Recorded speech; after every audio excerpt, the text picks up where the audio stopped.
First anniversary, January 20th, and it's been an amazing period of time. We have a book that I'm not going to read to you, but these are the accomplishments of what we've produced. All page after page after page, individual things. I could stand here and read it for a week and we wouldn't be finished, but we've done more than any other administration has done by far. In terms of military, in terms of ending wars, in terms of completing wars. Nobody's really seen very much like it. I think it's appropriate that because Minnesota is so much in the fray, and I say to my people all the time, and they're so busy doing other things, they don't say it like they should. They're apprehending murderers and drug dealers and a lot of bad people, and these are just some of the more recent ones that we have, and I can show you some of the people, vicious, many of them murderers. These are all out of Minnesota, just Minnesota. I say, why don't you talk about that more? Because people don't know. Do you want to live with these people? International murder.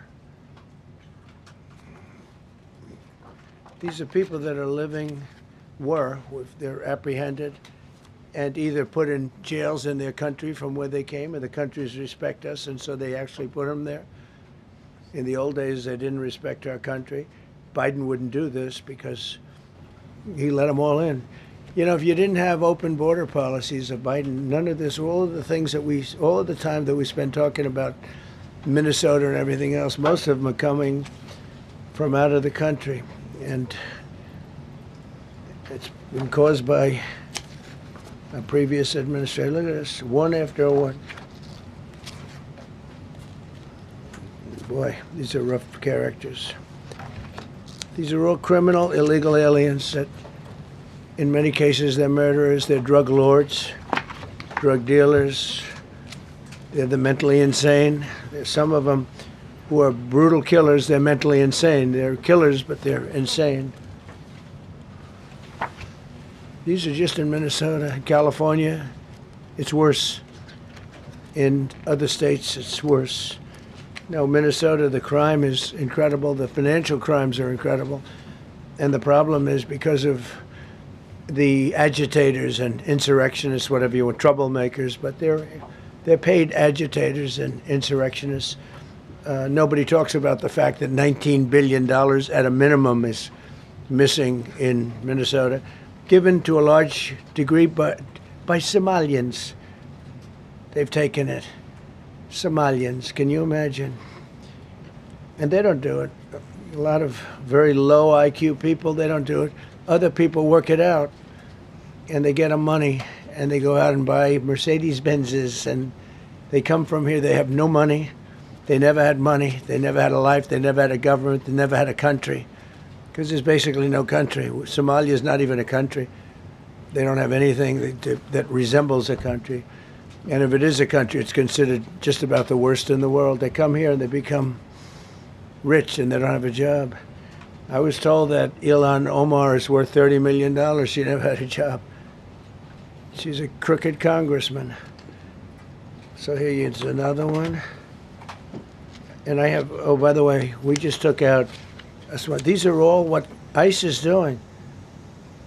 And it's a dangerous job. These are rough people. Weapons. This one here is very bad.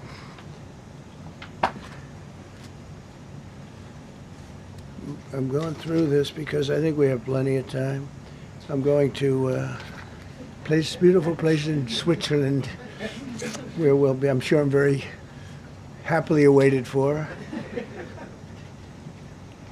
In Switzerland, they don't know about this. They don't have this problem. They have other problems, but they don't have this problem.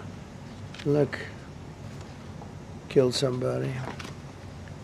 And these are rough people. These are not, this was all allowed into our country through open borders. These dumbest policies, you know, men and women's sports is dumb. But to me, having an open border for the world to come in, drug dealers and prisoners. Venezuela, as an example, opened their prisons into the United States. That's why one of the reasons I felt so strongly against Venezuela. Now I'm loving Venezuela. They've been working with us so well. It's been so nice. And an unbelievably nice woman also did a very incredible thing, as you know, a few days ago. We're talking to her, and maybe we can get her involved in some way. I'd love to be able to do that. Maria, maybe we can do that. But we're dealing with the people and the president and all of the people in Venezuela, and we've been doing great. The oil companies are getting ready to make massive investments there. They have more oil than even Saudi Arabia. There you go. These are rough ones. This is all Minnesota, every one of them. This is one state out of many. And these people are, let's see, yeah, these are all, so far, people that came from outside of the country. They were allowed in by Sleepy Joe Biden, Crooked Joe Biden, whichever you like. You can call him whatever you like. They're both right. He's sleepy and he's crooked. He was the worst president we've ever had. And we've had some bad ones, too. I can tell you, all you have to do is look at trade. You're not getting bored with this, right? I hope you don't. But these are people that you have to see. Strong-arm rape, aggravated assault with a weapon, and many other crimes.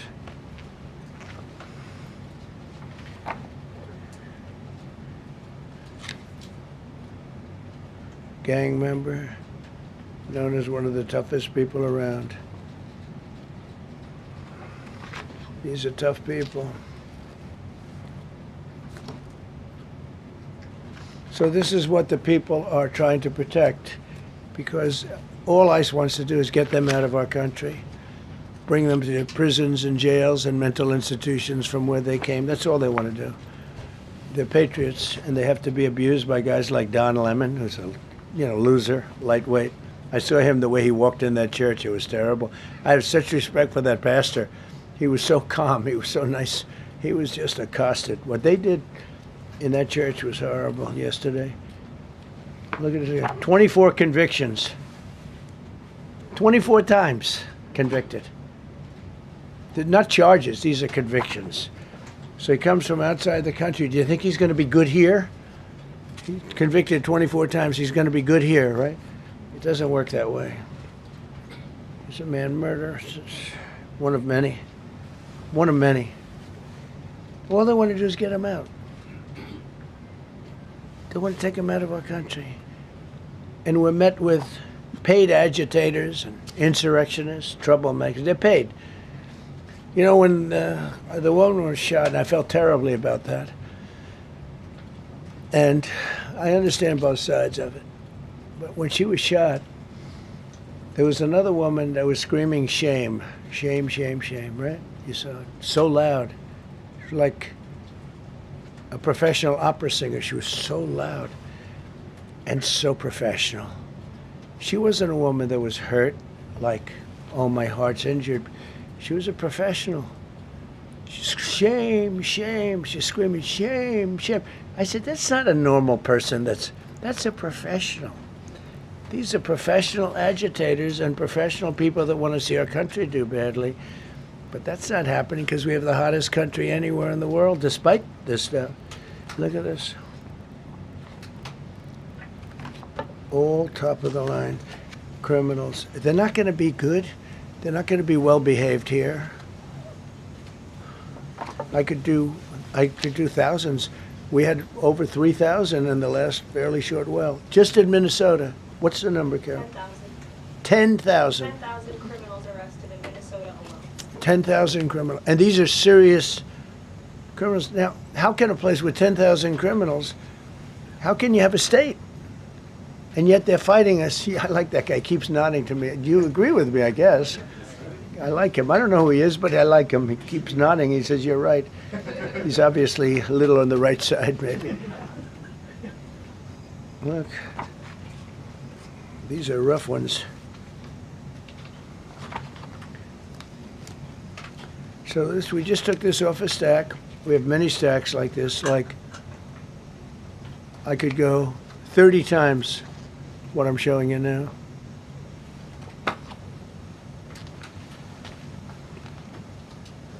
Relations with Hezbollah, that's nice.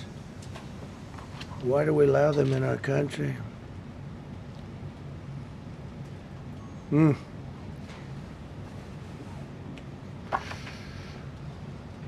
just looking at these charges. It's just pretty incredible. Many murderers, many murderers. People that murdered.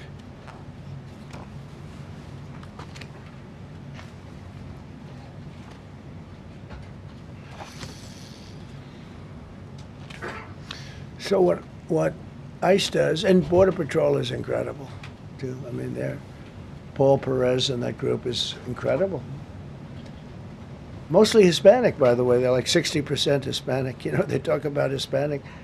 They're mostly Hispanic, right? And they're unbelievable people. And then they say, oh, we discriminate against. I love Hispanic. They are unbelievable. Entrepreneurial. They have everything. I did great. I did the highest. Nobody ever got numbers like I got from the standpoint of being a Republican.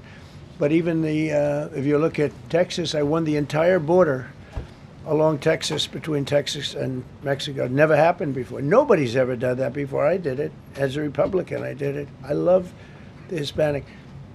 And they accuse us of all sorts of things. 60% of the people we're talking about, they're the best people we have, and they're Hispanic. The Border Patrol is largely Hispanic. ICE is largely Hispanic. They're unbelievable people. I don't know how they can take the abuse. They're taking rough people like this, like all of them. We have 10,000 at least. I could have done 10,000 of them. You're lucky I only did like 100.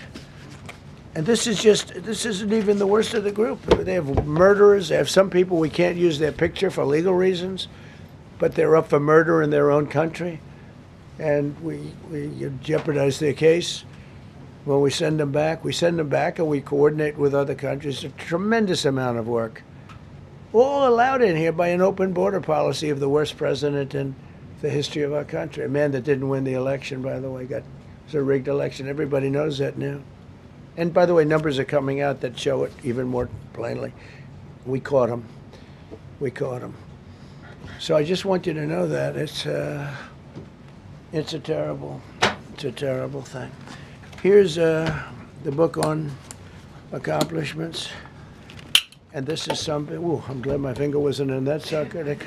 That could have done some damage, but you know what? I wouldn't have shown the pain. I would have gone back. What, did you hear that? That was nasty. But I would not have shown the pain. I would have acted like nothing happened as my finger fell off. That was a nasty, I think somebody did that. It was him.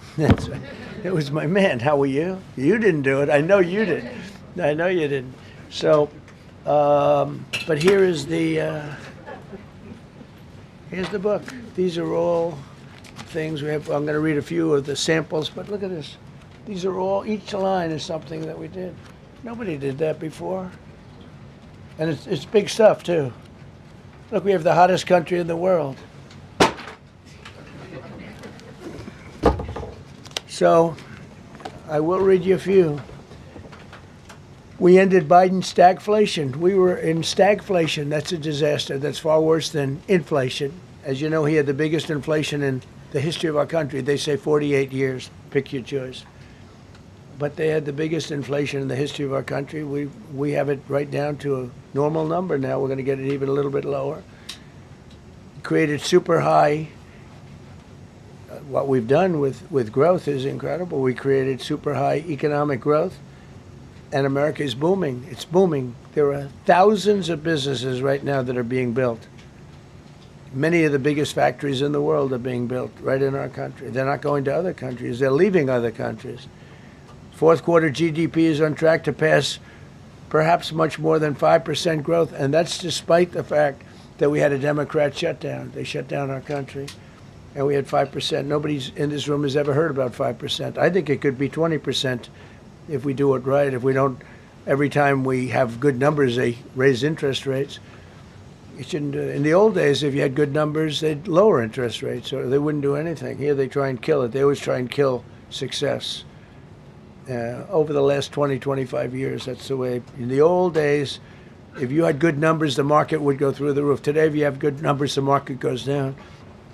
But by the way, we've had the best stock market in history, the best 401ks in history, and we inherited a mess. The numbers that we inherited were way up, and now we brought them, almost all of them, way down. We brought them way down. I mean, I'm not getting, maybe I have the bad public relations people, but we're not getting it across. We inherited high numbers, and we brought them way down. And look at gasoline. They have places in the country now, $1.99 a gallon. $1.99, $2.30, $2.50. I guess the average now they're saying is $2.31. I mean, he was at $4.50 and $5 for periods of time. And he went back to the Trump formula, but he didn't do it properly, and he really went back to parts of it because you would have had $8 gasoline if they didn't. But he didn't do it properly. He had people that didn't know what they were doing. Core inflation for the last 3 months is 1.6%. 1.6. Their core inflation was so high that nobody could even calculate it. Under Biden, real incomes declined $3,000. Think of that, $3,000. That's a year. In 12 months, Trump real incomes went up by $2,000 and $3,000 and even in some cases $5,000. It's a tremendous difference. Stock market has set 52 all-time record highs during the course of the 11 months, because this was done on 11 months. Now we are actually officially 12 months as of today. 52 all-time record highs. That means 401ks did great. I have people see me all the time, policemen that guard us really well, and got to know them a little bit. And they said, "Sir, you're making me look so good. My 401k is through the roof. My wife thinks I'm the greatest genius, that I'm a financial genius, like Warren Buffett." He told me that. He said, I think they have better returns than Warren Buffett right now. But he said, all my life, my wife has been criticizing me for not being smart financially. Now, all of a sudden, she loves me more. But we added $9 trillion in value to retirement accounts, saving many people. I mean, they were going out of business. Think of it. We added $9 trillion of value to retirement accounts, savings accounts, and 401ks. That's during the course of 12 months. And I think it's probably 11 months because I don't think they have it for the 12. They have it for the 11. Added $9 trillion of value. Lifted more than 1.2 million Americans off food stamps in 1 year. They would have had another 1.2 million. We would have had, welfare would have gone up. And instead of investing $18 trillion in our country, now it's probably more than that, but $18 trillion and having thousands of plants being built all over the country, you would have had thousands of plants closing all over the country, and you would have had disinvestment, and you would have had welfare going way up. You know, if you look at SNAP, take a look at SNAP, what happened with that? It was at $7 billion, and it came out to over $51 billion. Nobody has ever seen anything like it. The past administration, they had no clue. Or they were really bad, but they basically had no clue.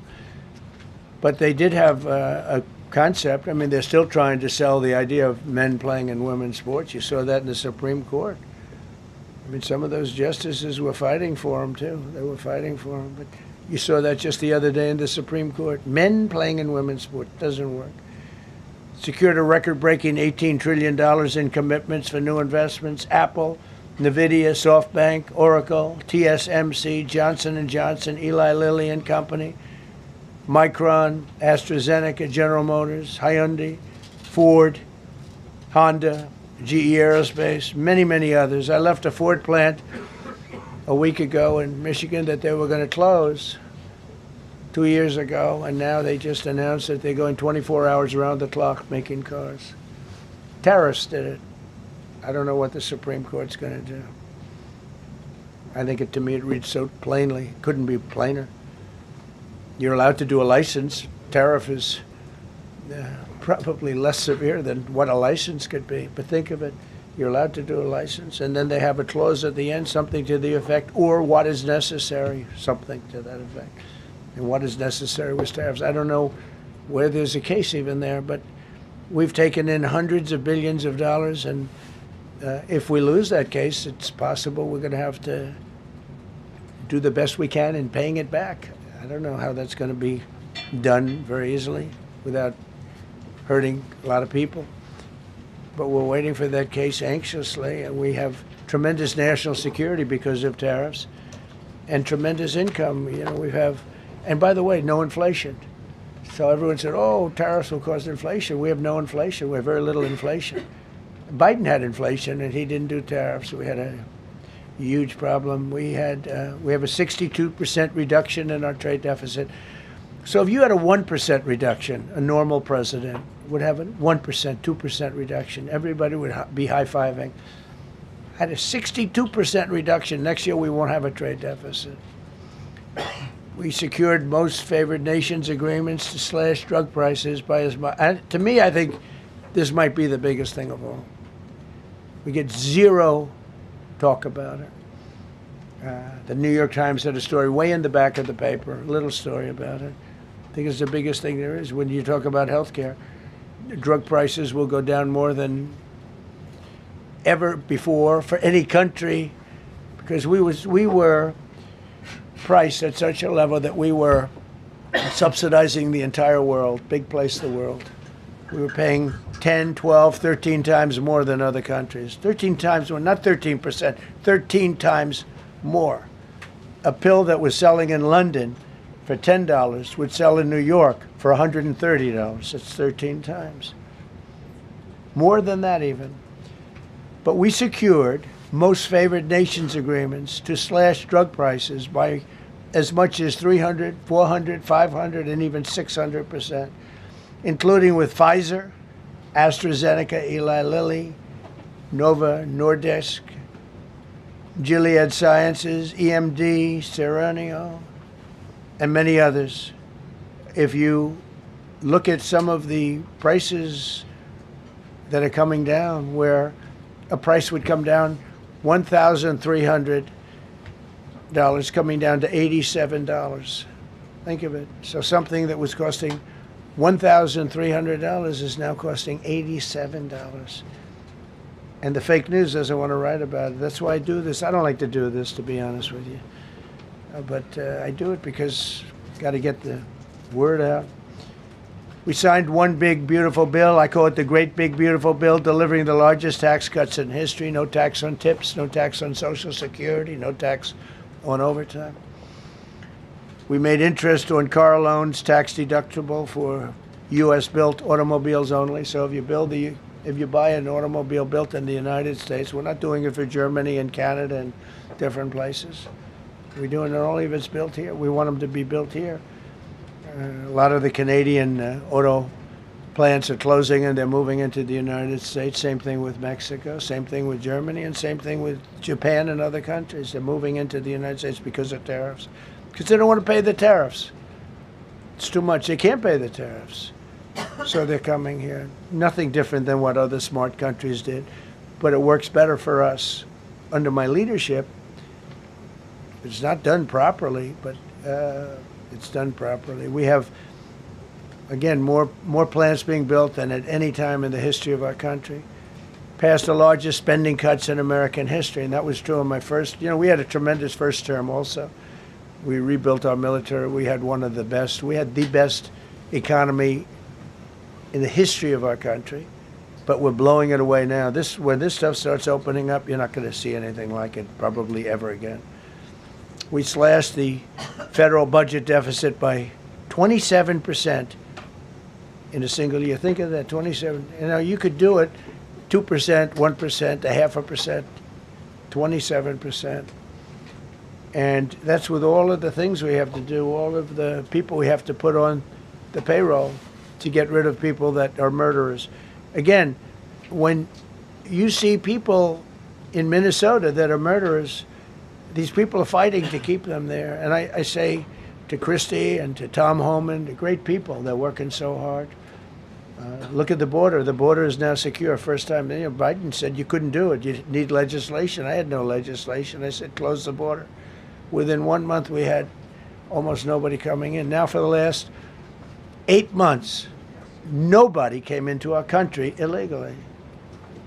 And I find that hard to believe because you'd think somebody, because it used to be millions of people just poured into our country. And the people that do that are Democrat sort of aligned. So, I mean, they're not doing me any favors. We had nobody come in. We have a very strong border. We have very few people coming up. They're not going to make the trek because they know they probably won't be coming in. So it's not as hard as you think. But I didn't have to go back. Remember, they said, we need legislation to close the border. They had millions of people coming in a month. We have nobody coming in. And we're getting the murderers out. Murderers, people from prisons and jails. Many countries opened up their prisons and dropped them into the United States. Those are the people we're getting out. And we have a lot of heart. They said, you got to lighten up on this. We have a lot of heart for people. They came in illegally, but they're good people, and they're working now on farms, and they're working in luncheonettes and hotels and all. And we're looking to get the criminals out right now, the criminals. And I think it's very important. I mean, every once in a while you see a story, we take somebody. He should be out because they came in illegally. So in theory, they should be. But we're focused on the murderers, the drug dealers, the mentally insane. We have a lot of mentally insane killers. I mean, you can't even talk to them. It'd be nice if you could have a little reason, but you can't even reason. These are seriously ill people. You have a couple of countries where they were loaded up. Their mental institutions and insane asylums were loaded to the gills. They couldn't get. They're empty now. But they're filling up because we're bringing them all back. We know where they came from. And every country accepts them. You know, under Biden, they wouldn't take. They had so little respect that they'd bring them there and they wouldn't take them. They said, get the hell out of here. They would be bringing a plane in to land in a country, and they'd put 5 planes on the runway so you couldn't land the plane. So they'd come back with the people that they were bringing back. They don't do that with me. They do that with me, they have problems. They don't do it. They accept them back.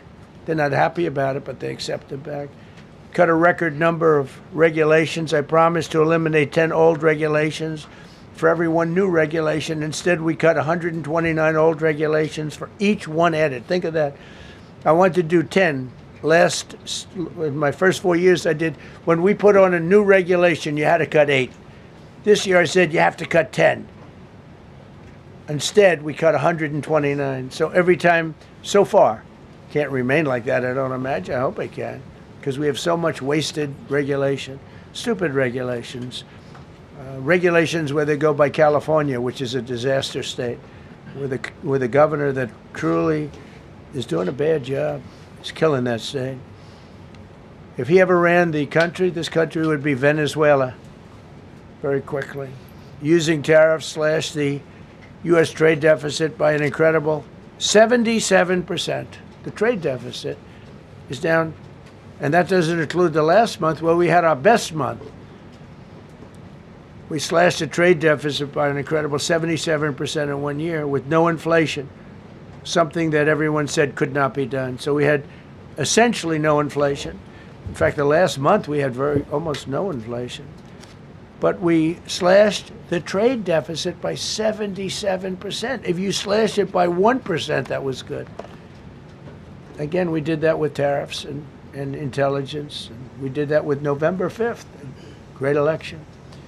We secured historic trade deals to reduce barriers on U.S. exports with countries covering 40% of all U.S. trade. Think of that. American exports are up by more than $150 billion this year. People said, oh, we're not exporting. All we do is buy. If you keep buying, you're not going to have a country for very long. So we increased exports by more than $150 billion. Investment in American factories is up 41%. That's a record. Nobody goes 41% up. You go 2% up, 1% up. You go down by 3%. If Kamala got elected, the 41% up would be 41% down. We removed over 270,000 bureaucrats from the federal payroll. That's another thing. So we have, we announce our unemployment numbers, call it unemployment or employment. And they were very good, but we could make them great. But we've slashed tremendous numbers of people off the federal payroll. Because ultimately, if you're on the federal payroll, I mean, we have jobs where they had 10 people for every job. So we cut. Now, if you want to see some good numbers, I'll hire 1 million people. We cut millions of people off the federal payroll. I don't like doing that, but the good news, I don't feel badly because they're getting private sector jobs and they're getting sometimes twice as much money, 3 times as much money. They're getting factory jobs. They're getting much better jobs and much higher pay. But all I have to do is say, like, what the Democrats do all the time. They hire 1 million people, and then they hire another million. They load it up, and it says, oh, they only have a 3% unemployment rate. It's a fake rate. So with us, we're proud of the fact that we cut so many because, again, I don't want to cut people. But when you cut them and they go out and get a better job, I like to cut them.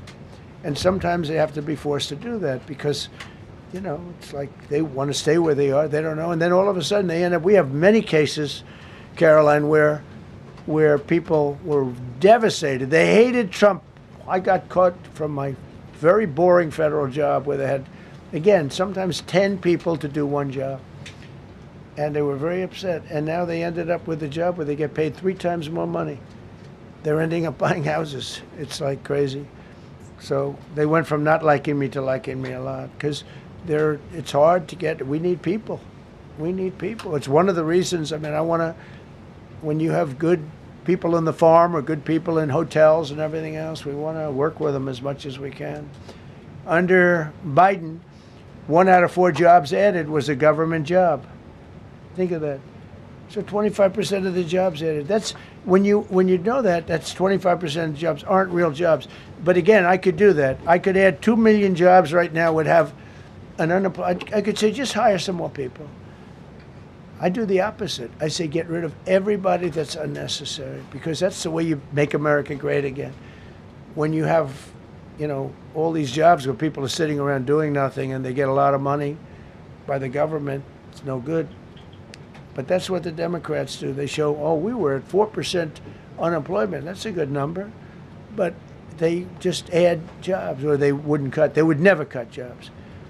Under Trump, 100% of all new jobs created have been in the private sector. Think of that. Not 1% has gone to federal. So under Biden, 1 out of 4 was a government job. Under Trump, 100% of the new jobs created, 100% came from the private sector. That's how you make your country wealthy and strong and good. We inherited the worst border in history and turned it into the strongest border in history. Illegal crossings have plummeted to the lowest level ever recorded, down 99.999%. That means down 100%. 99.99. Now, I want to find out who that one person is. For 8 months in a row, 0, and these are government numbers, these are not my numbers. For 8 months in a row, 0 illegal aliens were admitted to our country. 0. Nobody came in, unless they came in legally. We have a big process for having people come in legally, by the way. A lot of people are coming in legally. They have to prove they love our country. They have to prove that they're not going to need welfare. A lot of things they have to prove. For the first time in 50 years, we are now seeing reverse migration, where because we're getting all of these illegal people out. People that came in illegally, in many cases they're criminals, in many, many cases. You remember when they used to say that the people that come into our country as immigrants are very nice people, they're wonderful people, they don't commit crime. No, they make our criminals look like babies.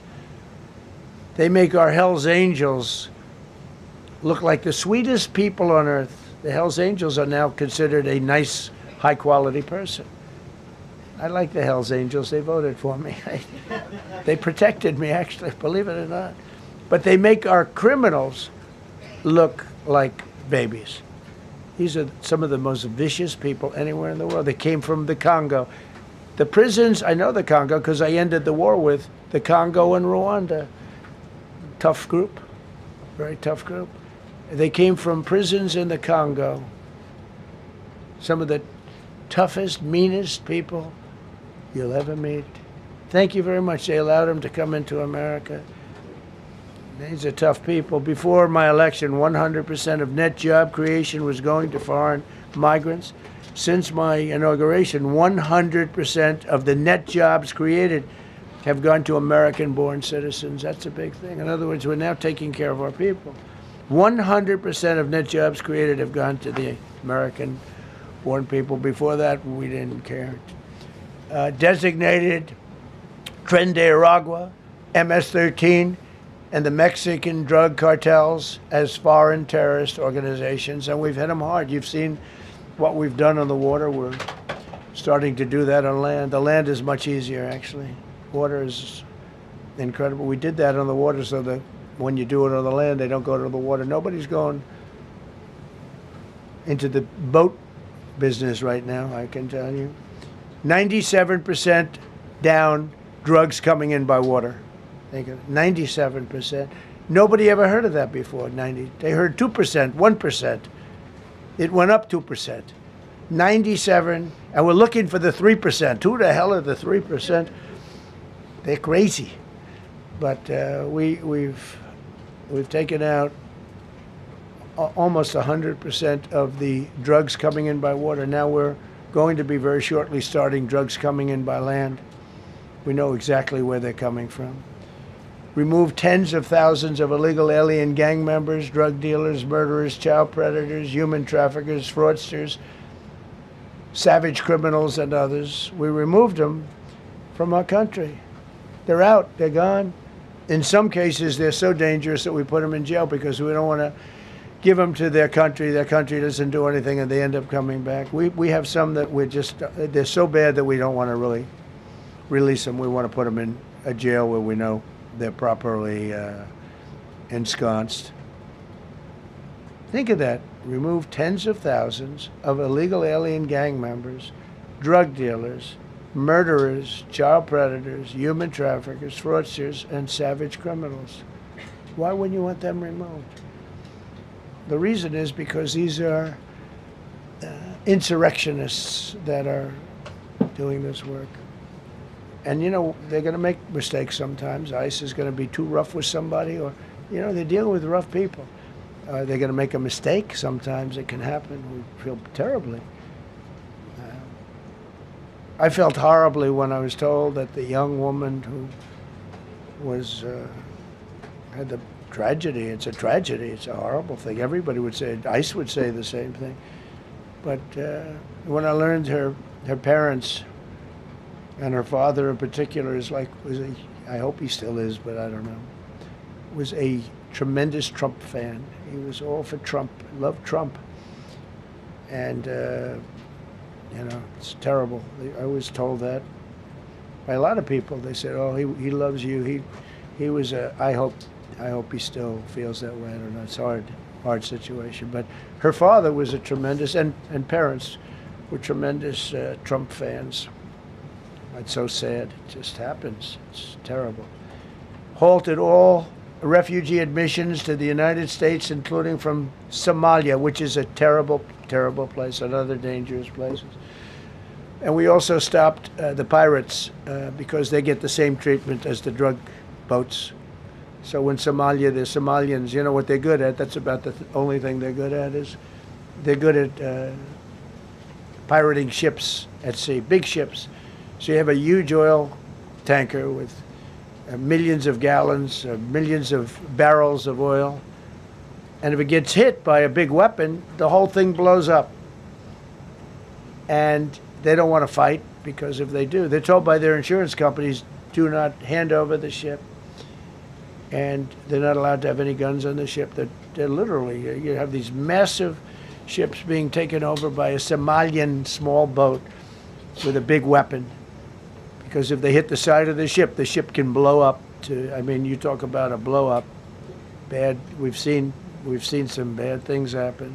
And the insurance companies, some of these ships cost more than $1 billion to build. And the insurance companies say, look, we'd rather give them money than take a chance on $1 billion insurance policy. But they don't have to worry about it because we hit them the same way we hit the people with the drugs in their boat. They don't know what the hell happened. But all of a sudden, there are no pirates at sea. Do you notice? We haven't had a boat taken in a little while. Came out of Somalia, really corrupt place. It's not a country. They don't have government. They don't have anything.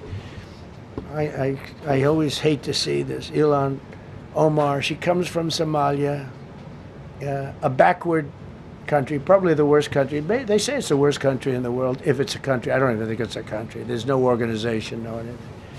They don't have police. They don't have military. They don't have anything. They just have people running around killing each other and trying to pirate ships.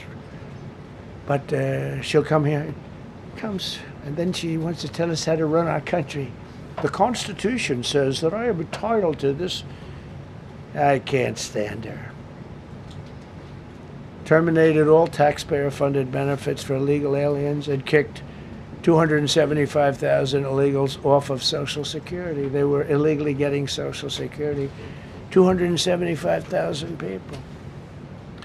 I'm telling you, it's not that this is pleasurable, but if I were an elected president, this country was going to be destroyed quickly, very quickly.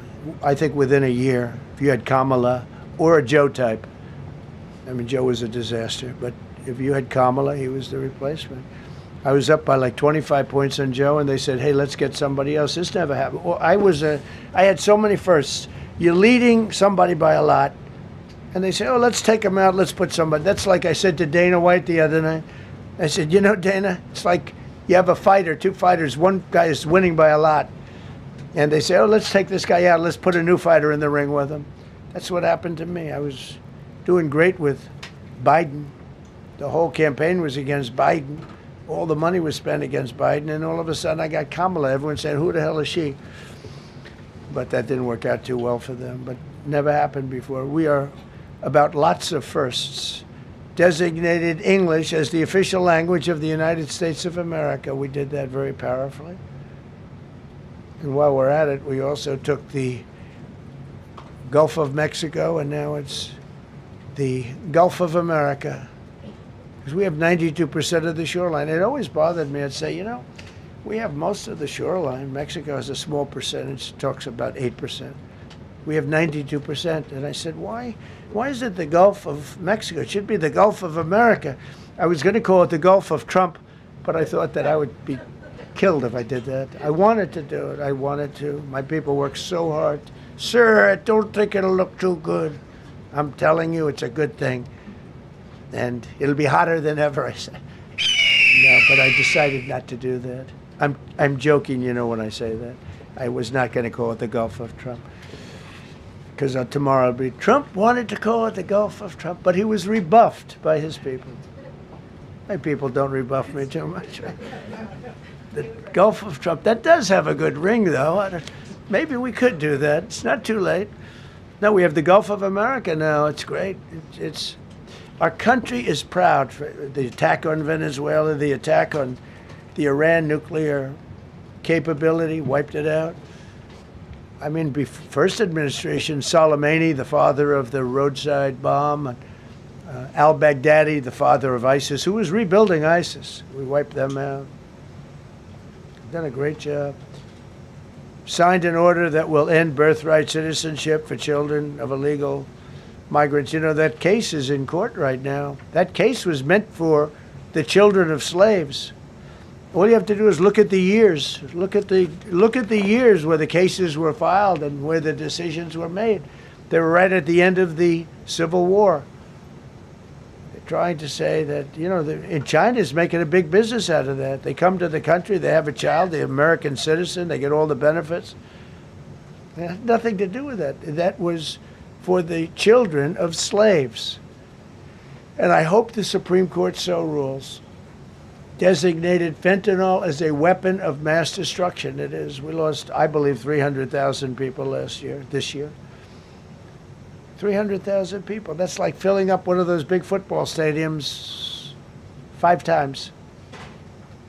It's not even believable. I mean, you could be in a war and you wouldn't lose that many people. So we designated fentanyl a weapon of mass destruction. Conducted numerous successful military strikes against narco-terrorists operating in our hemisphere, including the water strikes. Drugs brought in by ocean. So I told you that we're down by, I mean, close to 100%. It's hard to get somebody to pilot those boats. Very hard. They have to be people that don't watch television, don't read the news. And we just blew up their facility. They had a docking facility where the drugs were stored. And now we have a great relationship with Venezuela. We're getting along fantastically with the leadership in Venezuela, so we wouldn't have to do that. This was done before the attack. But we captured and brought to justice the outlaw dictator of Venezuela, Nicolas Maduro, who, through drugs, killed millions of people in our country. Tremendous drug dealer. Also sent millions of people into our country, including Tren de Aragua, the worst gang. They say it's the worst gang in the world. They took over parts of Colorado. They just take the apartment building. They just took it away. Just took it away like we're here. They cut the hand off one man because he called the police. Who called the police? I did. You took my apartment from me. Boom. No hand. This is what they sent us. Restoring law and order, new category. D.C. and Memphis, federal task forces deployed massive numbers of federal law enforcement officers and National Guard to restore safety. Crime down in D.C. is almost down to nothing. D.C. was a very, very dangerous place, and I think you probably know better than I do. I have a lot of people in the media thanked me for that, but some of them found it hard to thank me. But, you know, D.C. is now, look how beautiful. D.C. is now, you can walk right from here to a restaurant, right through the center of town. You can be with your child, with your loved one, with your lover. Your lover's not going to be killed anymore, so you can act like a real lover. But you can walk right through the middle of the town, and D.C. is beautiful again, too, you know. You notice we took all the fences down, almost all, the rest are coming down. We got the graffiti all off. National Guard's been amazing. You know, we didn't tell them to do that. That's not their job description. But they were picking up garbage and everything. They were great. And I don't know, to me, a town, it looks better when you have military people. These are big, strong guys, are bad guys. Look at them and they say, we're not going to mess around. But what they don't know is that we took over 2,000 people permanently out of D.C. These were career criminals. But I feel much better seeing those people there. I went in a couple of times and had dinner in D.C. I walked right down the middle of the street. I felt very safe. A year ago, I couldn't have done that. I would have been crazy to have done that. Secret Service wouldn't let me do it. They weren't thrilled anyway, I will tell you. It wasn't like they were thrilled, but we did it, and it was great. But D.C. is a great thing. We have virtually no crime in D.C. anymore. And before we did this move, it was, and we could do the same thing with Chicago. You know, we brought Chicago down 25%, even though we just had a minimal crew there. We brought Wisconsin down. We brought Minnesota down, way down, even though everything's a fight, you know, because they want to keep those people that are lying on the floor. They want to keep those people in Minnesota, but they really don't. I don't think the real people of Minnesota, it's a very corrupt place, and the elections are totally corrupt. I feel I won it all 3 times. Nobody's won that state since Richard Nixon. It's a rigged state. And the Somalians vote as one group, even if they're not citizens, and they vote as one group, and, you know, you get 600,000 votes against you. They all ought to get the hell out of here. They're bad for our country. Nationwide achieved the largest reduction in violent crime on record. So this just came out. Nationwide, over the last 11 months, achieved the largest reduction in violent crime on record, including the largest one-year drop in murders ever recorded. Almost 2,000 lives were saved. That's despite the fact that we took in criminals under the leadership of the Democrats and Joe Biden. More motor vehicle theft is down by 100,000 The vehicles nationwide, that's another. Nationwide, the motor vehicle theft was out of control, and now it's very much in control. It was down by more than 100,000 vehicles to a record low. Began the process of eliminating cashless bail policies across the nation. You got to get rid of your sanctuary cities, and I hope our people know that we're not going to pay sanctuary cities. We're not going to pay them anymore. They are sanctuary for criminals.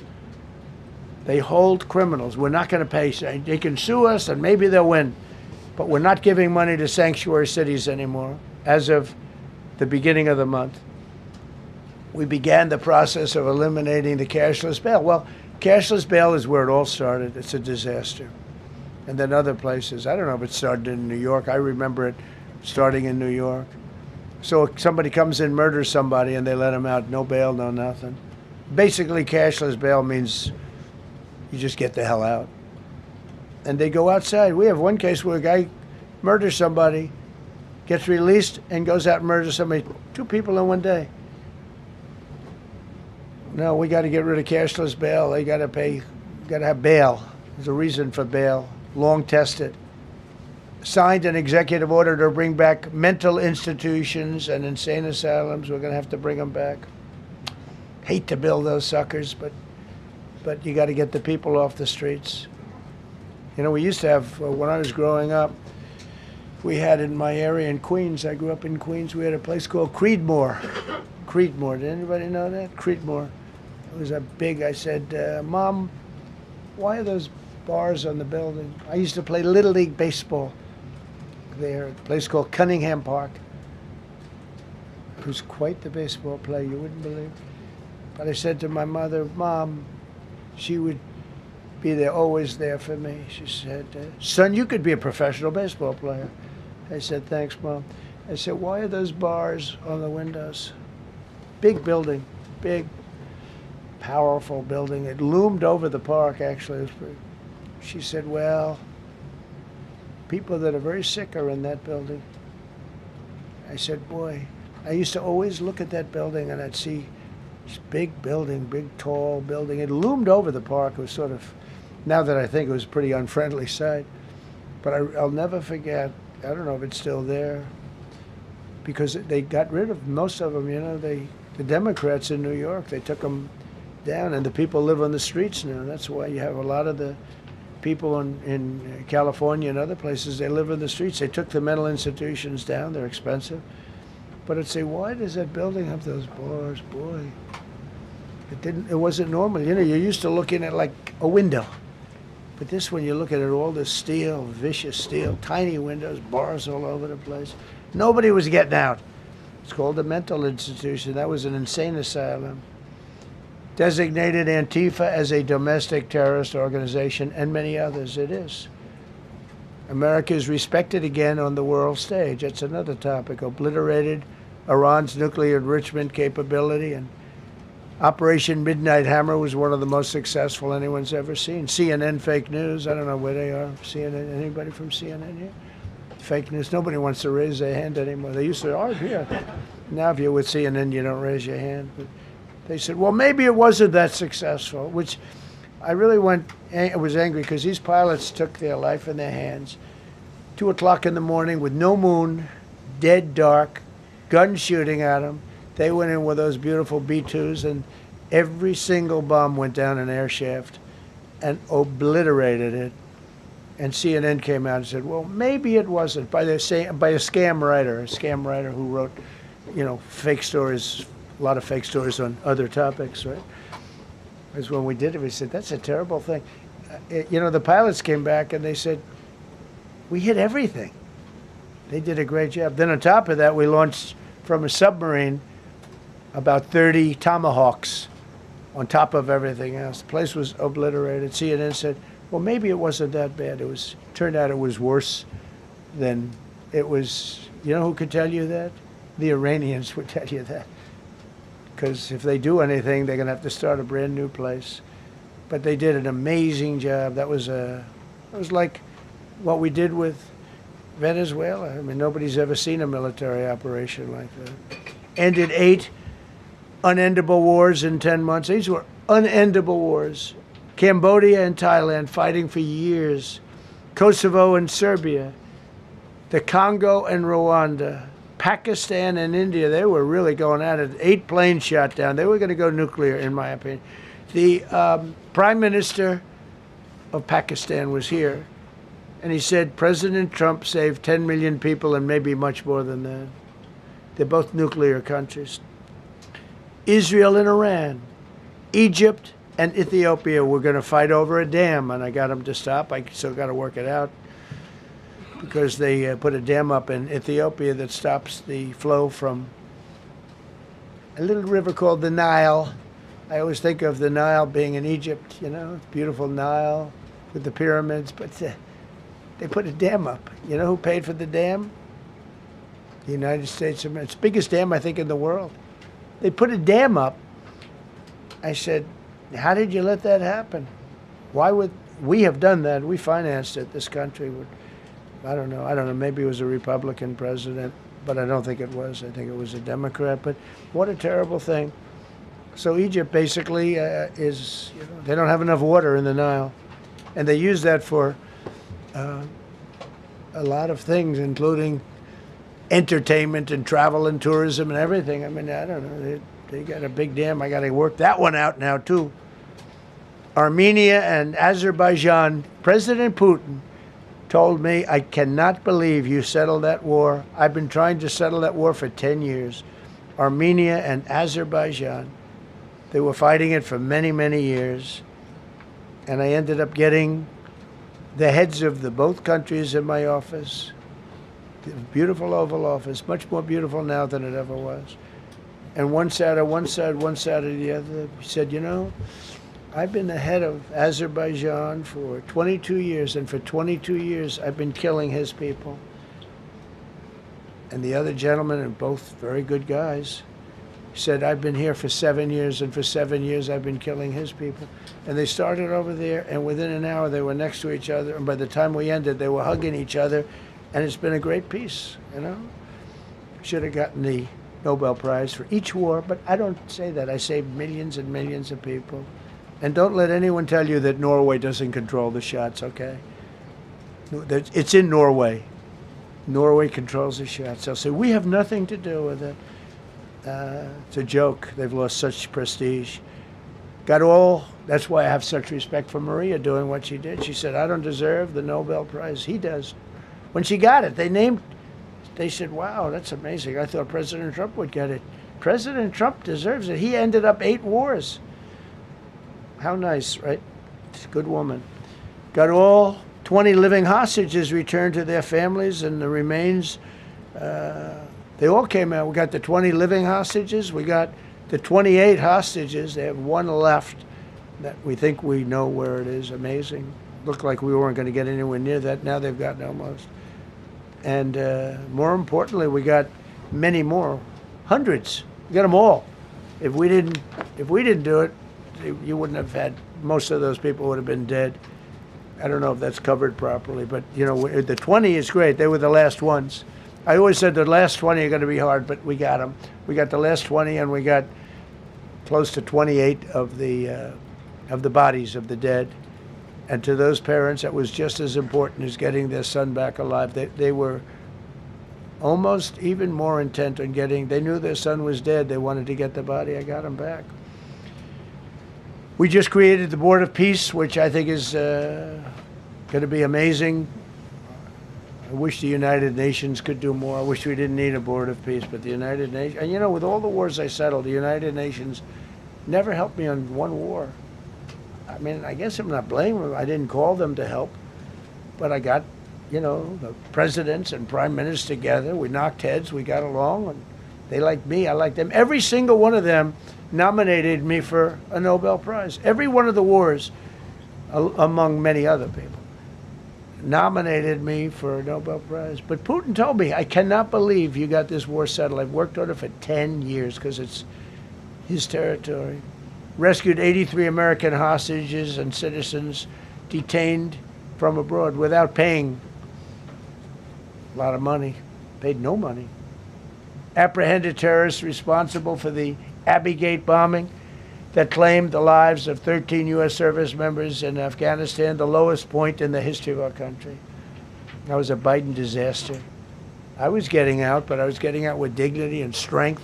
We were the boss. Oh, we were the boss. They wouldn't do a thing against us. And this very stupid person got in, and what a shame.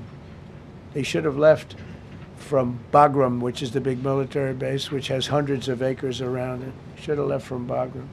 Terminated visas of Hamas sympathizers and deported pro-jihad foreign nationals. Got NATO members to agree to raise defense spending to 5% of GDP from 2%, and they paid the 5% and they didn't pay the 2%. And by the way, I did more for NATO than any other person alive or dead. Nobody's done for NATO.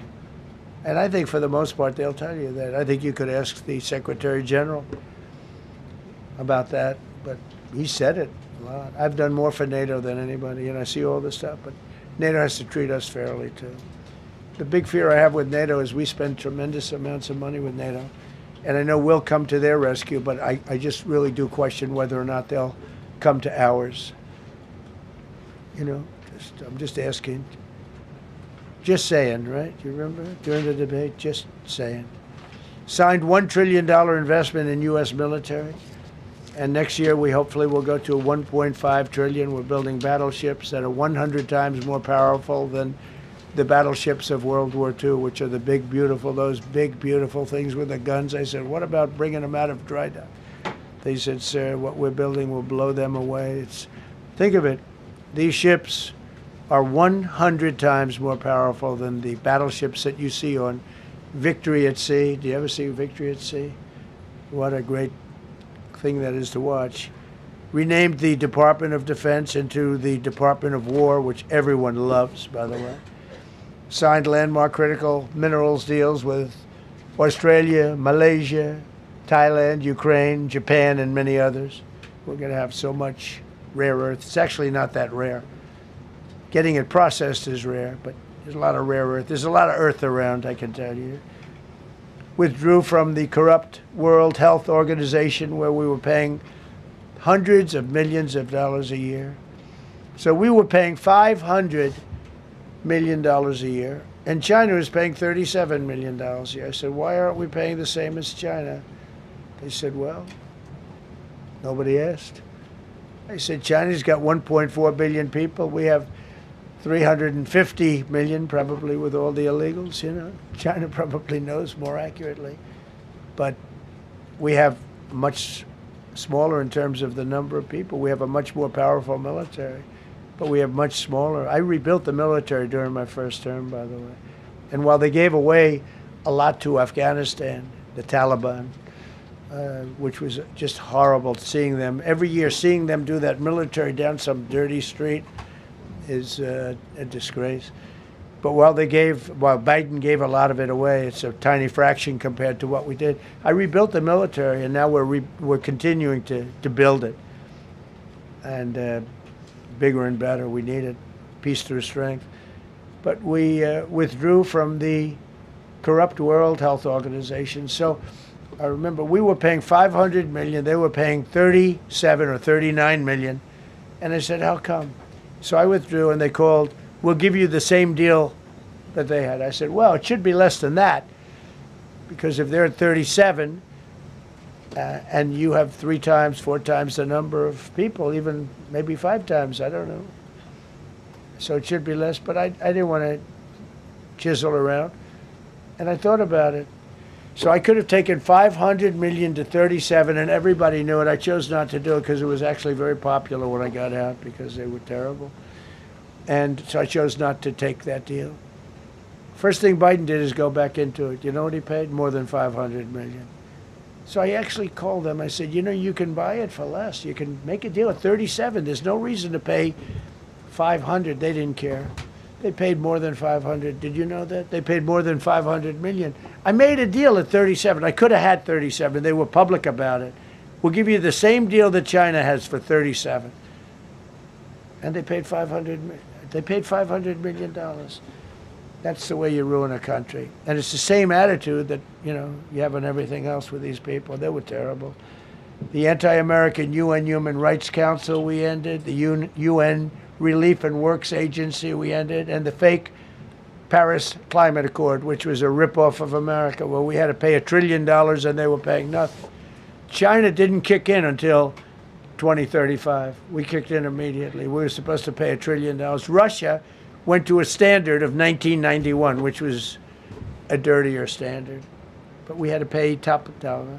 So I terminated that. Another Rick. We ended the woke lunacy and restored common sense, abolished all discriminatory diversity, equity, and inclusion DEI policies throughout the federal government and the private sector. They're gone, everybody. They're gone. Terrible. Terminated the Green New Scam and ended the insane electric vehicle mandate. I love electric vehicles. That caused me a little problem with a man named Elon. But he understands, and he's a good guy. We get along, but I said, Elon, we can't have all electric cars. We just can't do it. I like the electric cars. I like his car. But in particular, I like his car. But we can't do that because some people don't want an electric car by 2030. And to build the power stations all over the country would have cost $4 trillion. $4 trillion. That's more than any country has. If you got China, the United States, and everyone, you couldn't do it. And it would have taken years. And yet they were supposed to be switching over electric vehicle mandate. Some people don't like electric cars. Some people want hybrids. Some people want regular gasoline-powered cars. We have more gasoline than anybody. And now with Venezuela, we have 62% of the market when you include Venezuela. So I ended the Green New Scam and I ended the insane electric vehicle mandate. Now you can buy a gasoline-powered car, a hybrid, and you can buy a electric vehicle. I mean, if you want electric, you can buy it. Make a good deal on them right now because they made a lot of them. Permanently stopped Joe Biden's ridiculous cafe standards. That's having to do with the environment. So ridiculous. Cancel the EPA's absurd, totally absurd, tailpipe emission standard, which made you spend hundreds of thousands. It made for hundreds of thousands of cars. The cost numbers were incredible that the consumer has to pay. Imposed 25% tariff on all foreign automobiles and 100% tariff on Chinese cars, which don't come into the country because of tariffs. Only because of tariffs. We didn't have tariffs, you wouldn't have any car. We have now more car factories being built in the United States than ever before because of tariffs. If they take those tariffs away, China will eat our lunch. They'll take all of our car business. Now, there's another way of doing it, but it's more cumbersome, et cetera, et cetera. I don't want to scare you, but it's much more cumbersome, not as good for national security as this. We have a perfect system right now. We're making a fortune. We've never been stronger, and I hope the Supreme Court does the right thing for our country, because if they don't, it's such a problem. It's just so, it would be so sad. We're doing so well because of tariffs. And the people that are heading up the lawsuit, like there's a guy named Leonard Leo, who's bad guy, and people that are very China-oriented and foreign car-oriented and foreign business-oriented, but in particular China, they're suing to get rid of tariffs because they don't want tariffs, like Coke. Coke has businesses outside of the United States. If you have them outside, you don't want tariffs. But because of tariffs, they treat us well. Without tariffs, they would treat us very badly. As you saw for many years, they respect us more now than they ever have respected us, by a lot. And revoked the California emissions waiver to stop San Francisco communists from regulating the automobile industry and destroying automobiles and the industry in the nation. I was with Bill Ford of Ford Motors. I was with all the people at General Motors the other day, and they are making more money and building more cars than they are doing so good. All because of tariffs and what I've done. And they're building their plants all in the United States. Reopened Anwar for drilling.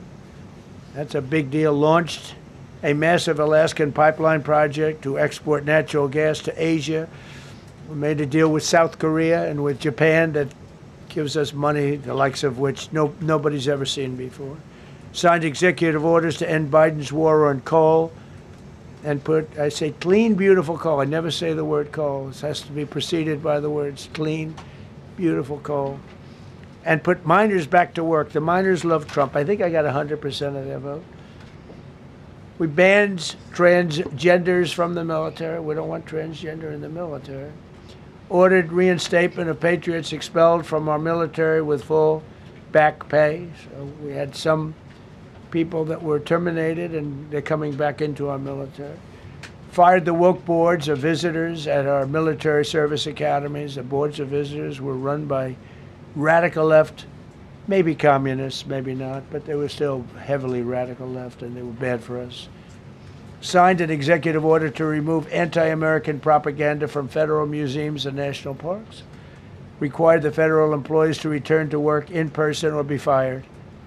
We don't want them sitting in their home or in their bed working. We want them in an office that we're paying for in Washington, D.C. or wherever it may be. And we've largely taken care of that mess. That was crazy. I guarantee you they're out on the ball fields. I guarantee you they're out playing golf. And you can't run a country or a company that way. I think it's happening even so with countries and companies. But we had so many of our federal workers, they wouldn't come into work. Signed an order banning all government censorship and restoring free speech. Made it the official policy of the United States government that there are only two genders. This was not a tough one. Two genders. Can anybody guess what they are? Male and female. I think the Democrats know that too, but they refuse to admit it. Ban the use of puberty blockers, hormone injections, and other chemical and surgical mutilation of children. Can you imagine saying this 15 years ago? That we banned the use of puberty blockers, hormone injections, and other chemical and surgical mutilation of our children. You know, when I say it, I say, do I have to say that? I actually asked my people today, yes, sir, because people, that's where the country went. Banned men from playing in women's sports. Big Supreme Court case on that. I mean, I can't believe it. Some of the justices were fighting hard for men to be able to play in women's sports, a couple of them. I can't imagine it, but I think anybody that rules that way should lose a lot of credibility. But we banned men from playing in women's sports. All you have to do is look at the records, look at weightlifting records, look at swimming records, look at track and field. It's not fair. It's very demeaning to women. Banned transgender ideology and critical race theory from our schools. Secured unprecedented settlements with Brown University, Columbia University, and many other colleges, including the University of Pennsylvania, where I went, the great old Wharton School of Finance. To restore fairness and merit, we're working with Harvard right now. They've been very anti-Semitic. Terrible what they've done. And we'll see what happens. I hear we have a deal, but who the hell knows with them? They have a lawyer that wants to show how hot he is. Ended taxpayer-funded student loan forgiveness for radical left and anti-American activists. Can you believe it? Began the process of abolishing the Federal Department of Education and returning education back to the states. And Linda McMahon is doing a fantastic job. Ended Joe Biden's weaponization of our government and removed his hand-picked radical left Marxist prosecutors from the Department of Justice, like deranged Jack Smith. He's a sick son of a bitch. They gave me the worst of the worst. And here I am. How did that happen? How did that happen? He's a sick guy, and Letitia James is sick, and Alvin Bragg is sick. They're sick people. And others. Fani, you can't call Fanny. She doesn't like it. She wants to be called Fani. Fani Willis.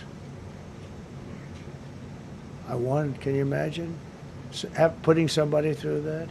And then if I suggest that somebody may be guilty of a Terrible crime. Oh, he's weaponizing government.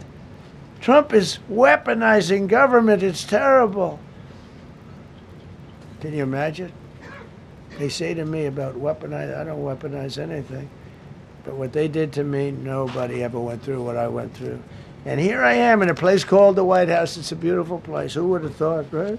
Signed legislation to cut all taxpayer funding to woke and biased NPR and PBS, and they're sort of gone now, I guess. I heard they closed up. They were terrible. They were so unfair. They were so terrible. Officially reinstated Columbus Day. I like the name Columbus Day. The Italian people are very happy about it. Remember, when you go to the voting booths, I reinstated Columbus Day. That was an easy one. Christopher Columbus. Cut Social Security wait times by 50%, serve 65% more Social Security recipients by phone, and are on track to doubling the service and performance compared to the Biden administration. We're 2.5 to 3 times better and faster. Slash VA claims backlog to the lowest number ever recorded. Created Trump accounts starting with $1,000 for every newborn baby. This is something that's become so popular. And I give Mr. and Mrs. Michael Dell Computer, who put in $6.25 billion, started with nothing. And he actually invested all that money to give to kids so that when they grow up, they have an account that might be worth a lot of money. It'll be riding with the markets. And, you know, they can, at 20 years old, 21 years old, they could have $100,000. They could have a lot of money. That's going to be amazing. But I give a lot of credit to Mr. and Mrs. Michael Dell. Signed AI executive order to ensure the United States dominates the future of artificial intelligence. So we're leading China. We're leading the whole world. We're producing more electricity than we ever have because I'm allowing every one of those plants to build their own electric facility. We're giving them very, very fast approvals, unlike Los Angeles with the fire. So the federal government, I want to give a lot of credit to Lee Zeldin. The hardest approval for the 20,000 houses or more that burned down in Los Angeles because they didn't have the water. They didn't allow the water to come down from the Pacific Northwest. They routed the water into the Pacific Ocean. So we had no water there. No, he had. I would say open up the water. Open it up to the governor, to the mayor. They didn't want to do it. They wanted to protect a tiny little fish that's, you know, I said, how can you have a fish when you don't have any water? It was just an excuse, I guess. But it's amazing. We took 20,000 houses, and Lee Zeldin, the toughest permit is from the federal government. Within 2 weeks, every single permit was given to the people to build their houses. Then you have the incompetent mayor of Los Angeles. He's neutral, who decided to go to Africa during the fire. So you have this incompetent mayor, and I had it out with her the night when I got, right after the fire, I went there. She said, we're working on it so that we can have everybody starting to build within 2 or 3 years. Remember that? I said, you mean 2 or 3 days? No, I mean 2 or 3 years. And the place went crazy. Well, they still haven't gotten their permits. But every federal permit, every single one has been given a year ago. And Lee Zeldin has done a great job. And he's done a great job in the approval of all these big plants and factories and all of the electricity that they're creating for themselves. I said to Zuckerberg, I said to all of them, I said to Jeff Bezos, I said to everybody. Mark Zuckerberg couldn't believe it. He said, you know, where are we going to get all the electricity? Because you need double the electricity that the country currently makes just to fire up those big plants. I said, well, nobody can do that. So what we're going to do is let you make your own electricity. Nobody believed it. And I said, we're going to get you fast permits. So we get them within 2 weeks. And they're coming up with some of the most incredible electric plants you've ever seen. So each one of those massive buildings, AI or otherwise, is building their own electricity. They're building their own plant. And it's incredible. Many of them are under construction already. They're going to have, we're leading AI and we're leading China by a lot. established a MAGA presidential commission, banned many artificial food dyes, as you know, issued new vaccine recommendations, and created new real food pyramid. And Bobby and Dr. Oz have been incredible. Provided $12 billion in aid for American farmers. Just gave them $12 billion in aid because they got screwed by other nations. And the number of drug dealers have fallen every single month since I took office. Drug dealers are way down in the United States, and that's a small version of what's sitting right there. That's just a small version. We took a country that was dead, and it's the hottest country in the world right now, and that's after 1 year. So let's go.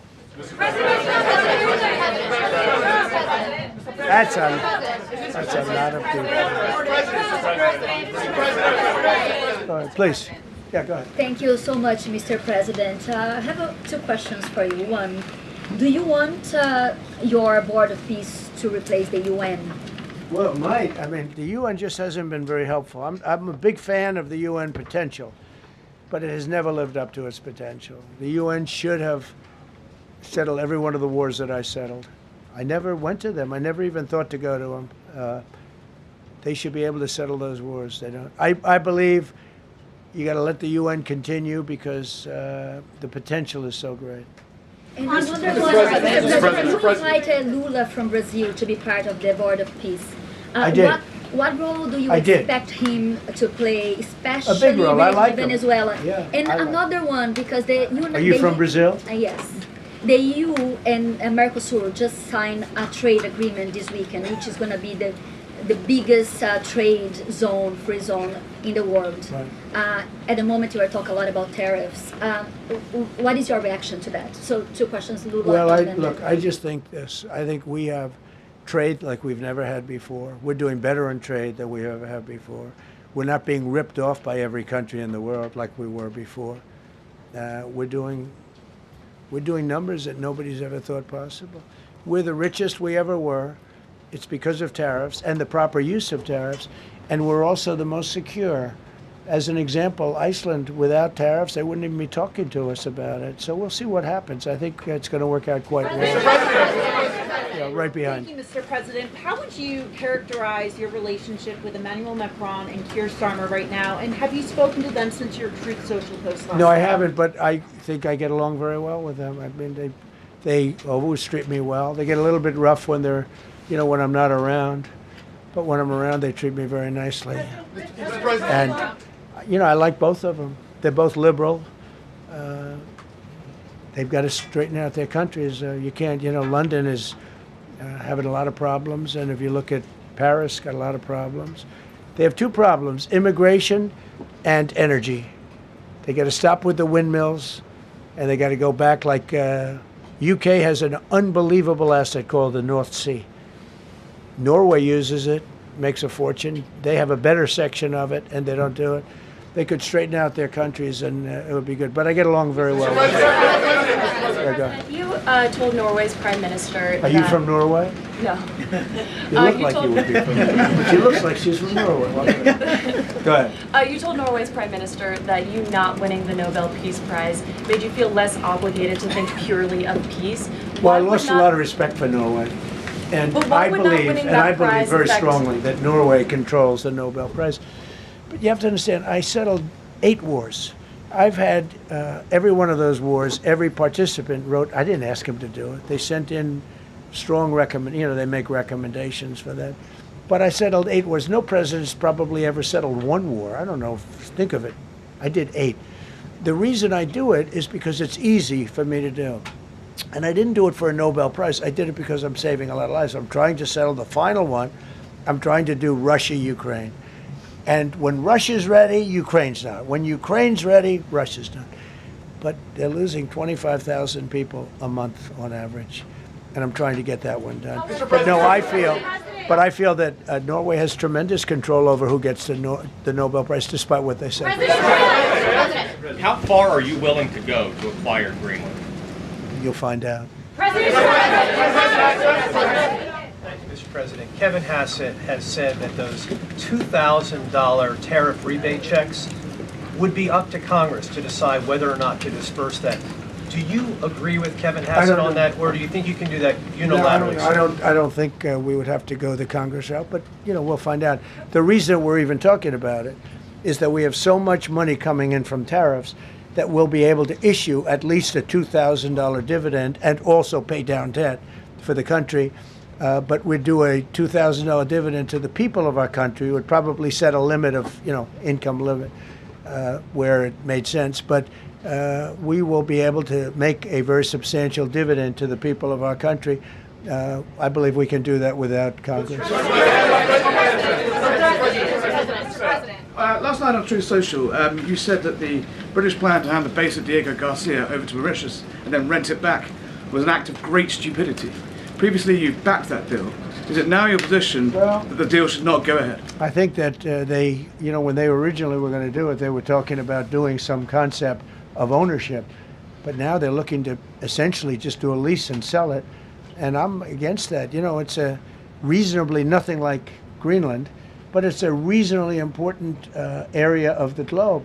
Not to anywhere near Greenland, but I think they should keep it. I don't know why they're doing it. Do they need money? Mr. President, with your support to the Syrian government, most probably you avoided another civil war and a bloodshed in Syria, especially after the fall of the regime. I did a good job. And, the Syrian government, the last 2 weeks, had to use some force to implement its force on specific areas. And Well, with to keep the prisoners, the terrorist prisoners, which are some of the worst in the world, at bay. So they were able to keep that. He's working very hard. The president of Syria is working very, very hard. Strong guy, tough guy, pretty rough resume. But you're not going to put a choir boy in there and get the job done. I spoke with him yesterday because we were talking about the prisons and what was going on. We have some of the worst terrorists in the world in those prisons, and he's watching them. Syria. Mr. Go ahead. President, Gavin Newsom is going to be at Davos if he's not already there. You're probably going to run into him. I presume that this is for him to raise his platform for 2028, but what do you anticipate his foreign policy platform is going to be? I don't know. I mean, I don't know that he's going to be the nominee. I know this. I had a very good relationship with Gavin Newsom when we were, in office together. I was president. He was the governor of California. We had he would talk about it often, and somewhere we just went astray. I just hate the way California is being run. We actually have people leaving. It's never happened before, but I hate the way it's being run. He and I had a very good relationship, really close to the word exceptional, but now we seem not to. Thank you, President Trump. President Trump, you spoke earlier. Mr. President, you've been hearing from allies. Thank you. No, above you. Thank you so much, President Trump. Kara Castanova from Lindell TV. And you spoke earlier about the 2020 election.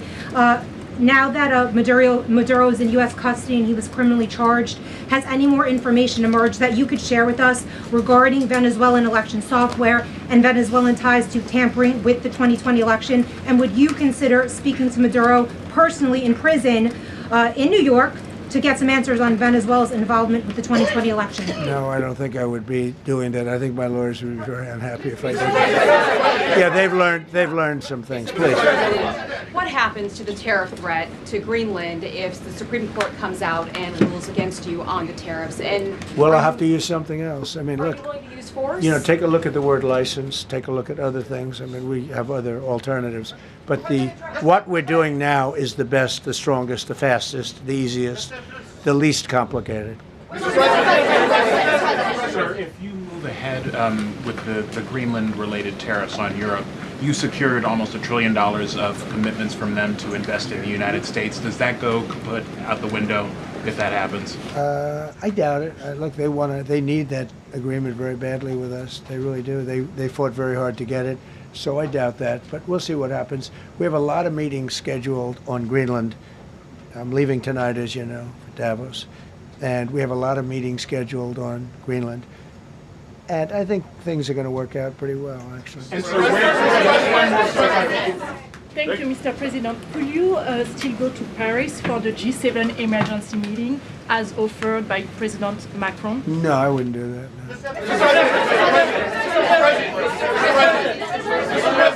No. Because, Emmanuel's not going to be there very long. And, there's no longevity there. He's a friend of mine. He's a nice guy. I like Macron. But he's not going to be there very much longer, as you know. And I think, I have meetings with the people that are directly involved, not some of the people you're talking about. Thank you so much. Thank you so much, Mr. President. Happy I've New Year. never seen this room like this. Is this a celebration of the first year? Yes. Have you ever seen it? I've never seen this many. I hope we have a very good structural floor. This used to be a swimming pool. You're sitting over a swimming pool. I could see that happen. But we need a good structure here, don't we, huh? Yeah. Mr. President. Thank you so much, Mr. President. Happy 1 year anniversary. Thank you. And my question is on Syria. The Kurds, as the most loyal U.S. partners, facing attacks by some Syrian elements within the Syrian government. Will you do to ensure the Kurdish rights protected and their effective forces against terrorism in Rojava, Syria continued, as the Kurdish see you as a president does not abandon his allies? Well, I like the Kurds, but just so you understand, the Kurds were paid tremendous amounts of money, were given oil and other things, so they were doing it for themselves, more so than they were doing it for us, but we got along with the Kurds, and we are trying to protect the Kurds, that's correct. Ahead of your speech in Davos, can you give us a preview of what we can expect as far as laying out the plans for Americans to be able to buy homes? I think more than anything else, what I'm going to be speaking about is the tremendous success that we've had in 1 year. I didn't think we could do it this fast. Think of it, it's just now 12 months. And, I say it often, we have the most successful country in the world. We have the hottest country anywhere in the world by far. And this country would have been absolutely stone cold dead. And I'm going to be talking about it. I'm going to be, because, a lot of them could use some of the advice as to what we did. They need energy. You take a look at their energy policy, they're going to destroy themselves with what they're doing with the windmills and all the nonsense. They need energy help badly, or they're going to be in big trouble, and they need immigration help badly. How much longer do you want to go? Call with. I do.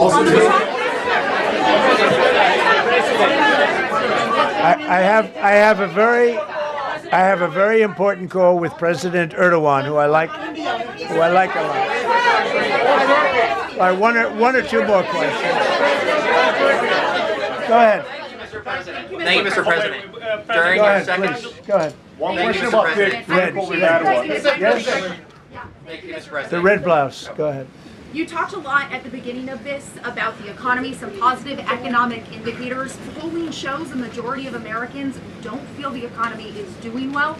Are you worried you're making the same mistake as President Biden by telling No, them? I hope I don't make the same mistake as him. Look, I inherited a terrible, it's a great question, because we inherited a terrible, terrible mess between the border, between all the problems. The whole country was falling apart. And in 12 months, less than 12 months, in 12 months, we have the strongest border we've ever had. We have prices that are much, much lower than they were for the last. We inherited very high prices. We inherited, remember this, inflation was at a historic high. We had never had inflation like that. They say 48 years, but whether it's 48 years or ever, we had the highest inflation, in my opinion, that we've ever had. Prices, because of that, were very high. I inherited, we brought down eggs immediately. Remember the first news conference, they were screaming at me about eggs. I was in the position for 2 days, and we brought eggs down to lower than what they were before. And by the way, they continue that way. We brought the prices down from when I came into office and from what Biden had, way down. We're going to bring them down further. But the job we did is a miracle. One of the reasons I'm doing this today is to explain. We inherited a mess, and we've made it a beautiful, beautiful picture. Think of gasoline at $1.99 in many states. $1.99 a gallon. It was $4.50, $5, in some cases $6 or $7. We're at $1.99. And energy is so big that with energy, everything else comes down. But the prices are coming way down, and we're going to bring them down further. But we started up here with these guys. We inherited a country that was broken. We inherited a country, and I have a very warm spot. We've done very well with Venezuela. And by the way, that even in itself is going to help us bring down the oil prices. I mean, the Venezuelan oil, we've taken 50 million gallons of oil. We've taken 50 million barrels of oil out of Venezuela in the first 4 days. We've got millions of barrels of oil left. We're selling it on the open market. We're bringing down oil prices incredibly. And when they come down, and they've already come down, again, $1.99 a gallon for oil. Nobody thought they'd ever see it. All right, one or two more. Go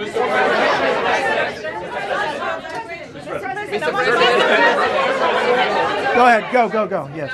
President, Yes. I want to ask you about Iran. Is the military option still on the table? And can you assure us that the killing in Iran has stopped? And when regard to the Peace Council, which members have to pay $1 billion? So with Iran, are you from Iran? No, I cover the White House. Where are you from? I'm Palestinian American. So with Iran, they were going to hang 837 people. And I let them be known that, and we let them know that if that happens, that will be a very bad day for them. And they decided not to do it. They didn't hang the people. I can't tell you what's going to happen in the future, but supposedly they've taken that off the table. But they were going to, last week, they were going to hang on Thursday or Wednesday. They were going to hang, I think, 837 people. And they didn't hang anybody. So we're just going to have to see what happens with Iran. Is the military option off the table?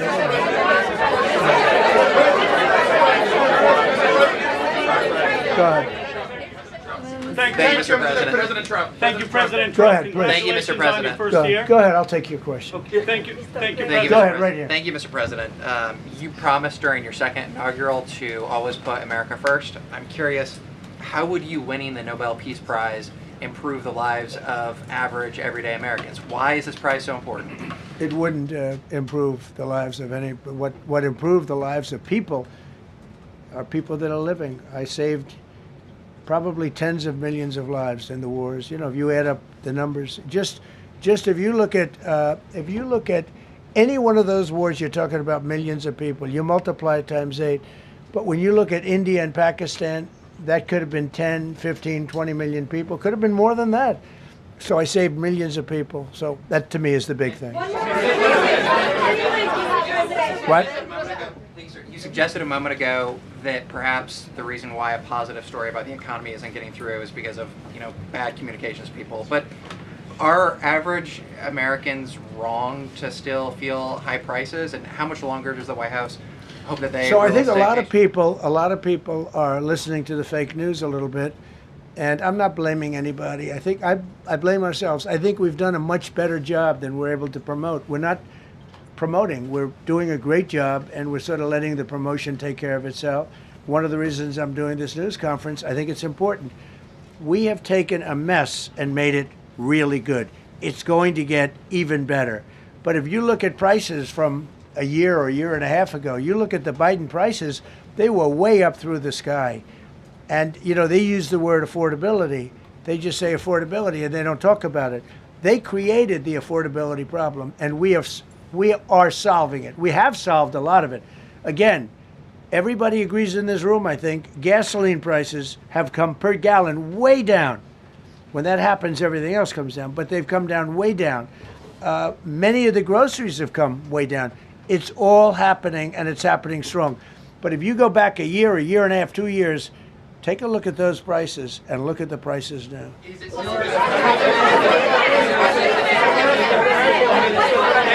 Mr. President, on Venezuela, you made a condition. Where are you from? I'm from Spain.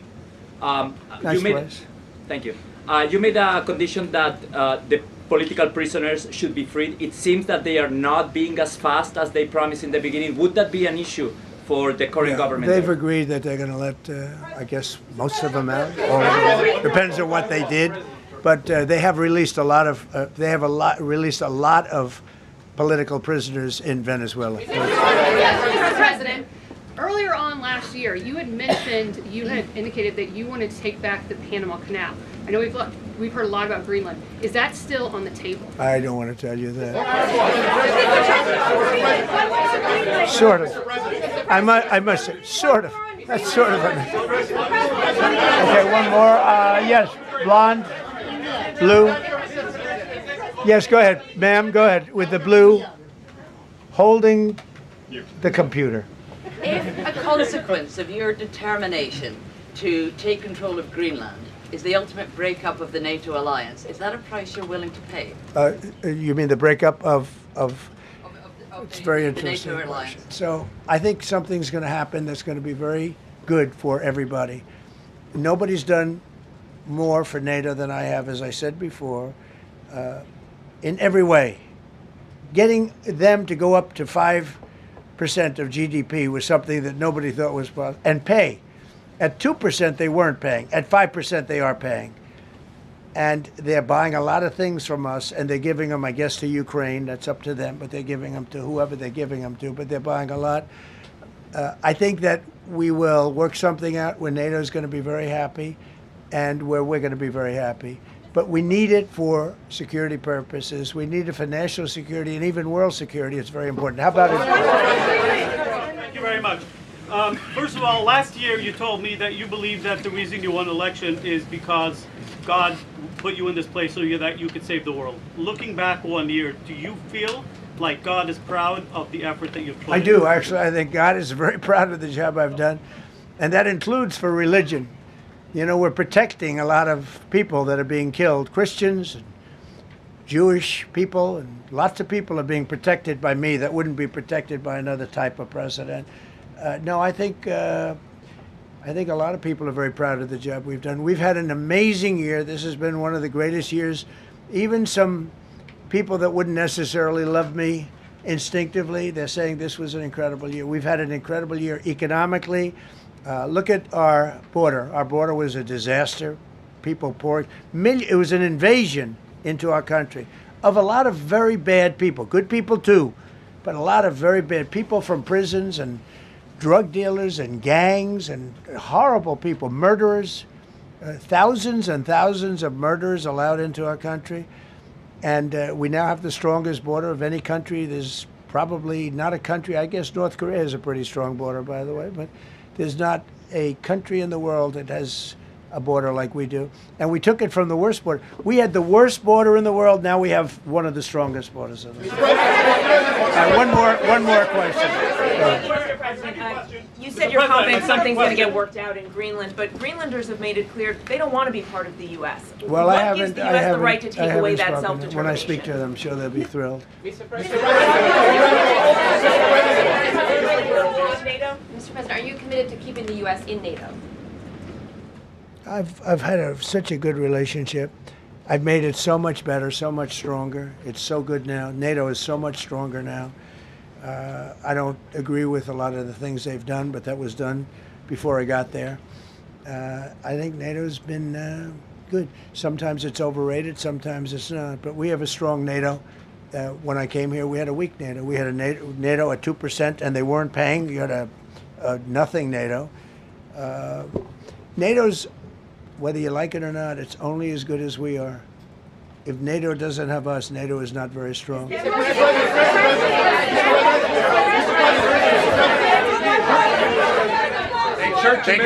Yes, no, behind you, please. Thank you, President Trump. Yes, go ahead. Really appreciate it, sir. We heard a long list of accomplishments from the last year. Could you cherry pick the top three? And then looking forward, what are your three most important priorities in 2026? So I think the building of a really powerful military has been a great achievement, and that would include the Venezuela thing, that would include the attack on Iran and the wiping out of the nuclear threat. I think that's been really amazing what we've done militarily. I think what we've done in business has been incredible. We have $18 trillion coming in. Plants are being built all over. Thousands of plants are being built all over the country. 18 trillion is a record. No country has ever come anywhere even close to that. I think that's a record. And I think that most favored nations for drugs is something that nobody thought they'd be able to get. Tariffs helped me there because the nations would have never gone along with it if I wasn't able to say, if you don't go along with it, we're going to put a 10 or a 15 or a 20% tariff on your nation. And they went along. And our drug prices are going to come down at numbers never even seen before, never even thought possible before. So those would be three things. Thank you. Thank you all very much. Thank you. Be held in contempt of Congress. Thank you very much. How much did you pay for Greenland, sir? How was the game? Go Indiana?